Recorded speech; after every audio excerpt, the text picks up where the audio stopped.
Hello students, आज की ई lecture का टॉपिक है synthesis of peptides. Last lecture में हमने chemical properties of amino acids पढ़ी थी। आज हम पढ़ेंगे और जनरल प्रॉपर्टीज़ पढ़ी थी हमने, पेप्टाइड्स क्या होते हैं। आज पढ़ेंगे कि हमें पेप्टाइड्स को किस प्रकार से बनाया जा सकता है। हम जानते हैं कि एमिनो अम्ल में कम से कम एक एमिनो ग्रुप और एक कार्बोक्सिलिक ग्रुप होता है, और ये दोनों ही क्या होते हैं, अपोजिट नेचर के होते हैं, विपरीत प्रकृति के होते हैं। एक एसिडिक होता है तो दूसरा क्या होता है, बेसिक होता है। अब यदि एमिनो अम्ल के इन दो अणुओं को या मॉलिक्यूल को हम परस्पर कंबाइन करते हैं और सॉल्ट बनाते हैं, तो उनके जो मध्य बॉन्ड बनता है उसे हम क्या कहते हैं, पेप्टाइड लिंकेज कहते हैं, NH CO बंध, जिसे हम कहते हैं पेप्टाइड बंध। और जो लवण बनता है, सॉल्ट बनता है, उसे हम कहते हैं डाईपेप्टाइड। जैसा कि इस रिएक्शन में हम देख रहे हैं, NH2CHRCOH ये एक अमीनो अम्ल है, ये इसके बाद प्लस सेकेंड एमिनो एसिड है। तो इन दोनों को अगर हम कंडेंसेशन करवाते हैं तो क्या होगा, एक वाटर मॉलिक्यूल निकलेगा ये यहाँ से, और CONH बंध बनेगा और एक डाईपेप्टाइड बन जाता है। तो इस प्रकार से अगर हम दो एमिनो अम्लों को कंबाइन करते हैं तो एक डाईपेप्टाइड बनता है। इसी प्रकार यदि हम तीन एमिनो अम्ल को आपस में कंबाइन करते हैं तो ट्राईपेप्टाइड बनेगा। अगर चार एमिनो अम्ल इसी प्रकार से जुड़े हुए हैं तो वो टेट्रापेप्टाइड बनाते हैं। तो इस प्रकार से बहुत सारे एमिनो एसिड्स अगर यदि पेप्टाइड बंध के द्वारा जुड़े रहते हैं तो उसे हम क्या कहते हैं, पॉलीपेप्टाइड्स कहते हैं। और जब ये पॉलीपेप्टाइड 100 से भी अधिक एमिनो अम्ल आपस में जुड़कर बनाते तो उसे हम क्या कहते हैं, प्रोटीन कहते हैं। तो इस प्रकार से हम पॉलीपेप्टाइड की सिंथेसिस कर सकते हैं। पेप्टाइड बनाने के कई सारे मेथड्स हैं, जिसमें से कुछ इंपॉर्टेंट मेथड्स हम लेंगे। इसमें फर्स्ट मेथड है बर्चमैन सिंथेसिस। इस मेथड में हम किसी भी एमिनो अम्ल के एमिनो समूह को सबसे पहले प्रोटेक्ट करते हैं, रक्षित करते हैं, और उसका एसिड क्लोराइड बनाते हैं, और फिर इसको किसी दूसरे इच्छित एमिनो एसिड के साथ कंडेंस करवाकर रक्षित डाईपेप्टाइड बना लेते हैं। और जब इस प्रोटेक्टेड डाईपेप्टाइड का हम कंडेंसेशन रिडक्शन करते हैं तो प्रोटेक्टिंग ग्रुप रिमूव हो जाता है और डाईपेप्टाइड बनता है। इसमें हम एग्जांपल लेते हैं ग्लाइसिन एलेनाइन की सिंथेसिस। तो फर्स्ट स्टेप क्या होगा, सबसे पहले हम ग्लाइसिन के एमिनो ग्रुप को बेंजाइल क्लोरोमेट के साथ, बेंजाइल क्लोरोफॉर्मेट के साथ प्रोटेक्ट करते हैं। ये बेंजाइल क्लोरोफॉर्मेट ग्लाइसिन के साथ रिएक्ट करके यहाँ से एक HCl रिमूव होगा मॉलिक्यूल, और ये CONH बंध बनेगा।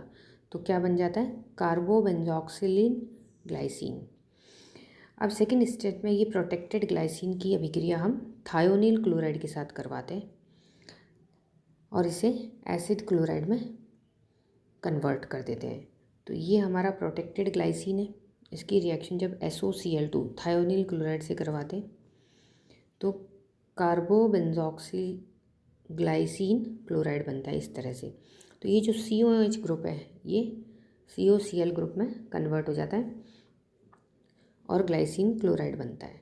अब इस एसिड जो क्लोराइड बना है, इसका हम थर्ड स्टेप में जो दूसरा एमिनो अम्ल है उसके साथ कंडेंसेशन करते हैं। तो ये क्लोराइड है हमारा, इसको हम एलेनाइन के साथ कंडेंस करेंगे तो यहाँ से एक HCl ग्रुप रिमूव हो जाएगा और पेप्टाइड बंध बनेगा। तो इस तरह से ये दोनों एमिनो अम्ल एक साथ कंडेंस हो गए। अब लास्ट स्टेप में हम जो ये प्रोटेक्टिंग ग्रुप है इसको हम रिडक्शन के द्वारा रिमूव करते हैं। तो इसका हम रिडक्शन करते हैं प्लेटिनम और या पैलेडियम की प्रेजेंस में। तो इस बने हुए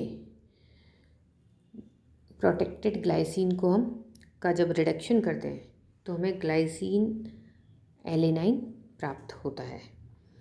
अब यदि हमें इस डाईपेप्टाइड के स्थान पर ट्राईपेप्टाइड बनाना है तो हम स्टेप 4 को से क्या करते हैं, इस रक्षित समूह को हटाने के बजाय इसकी अभिक्रिया वापस थायोनिल क्लोराइड के साथ करवाते हैं और इसे ये जो COH ग्रुप है इसको हम अम्ल क्लोराइड में परिवर्तित कर देते हैं और फिर इस एमिनो अम्ल के जिस भी एमिनो अम्ल के साथ हमें इसको कंडेंस करना है उसके साथ उसकी अभिक्रिया करवाते हैं और फिर लास्ट स्टेप में हम वापस जो रक्षित समूह है उसको रिडक्शन के द्वारा रिमूव कर देते हैं।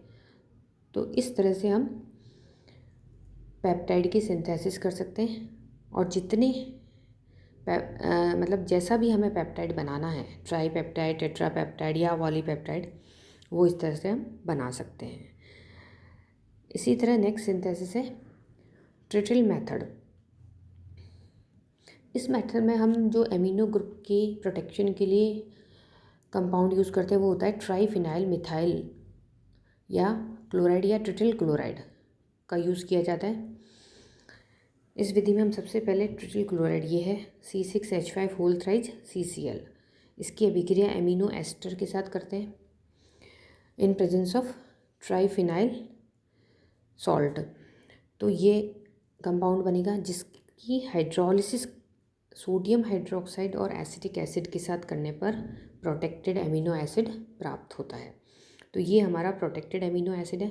अब इस प्रोटेक्टेड या रक्षित एमिनो अम्ल की अभिक्रिया हम दूसरे एमिनो अम्ल के साथ करवाते हैं। उसका कंडेंसेशन करने पे यह डाईपेप्टाइड बन जाएगा, ये CONH बंद है।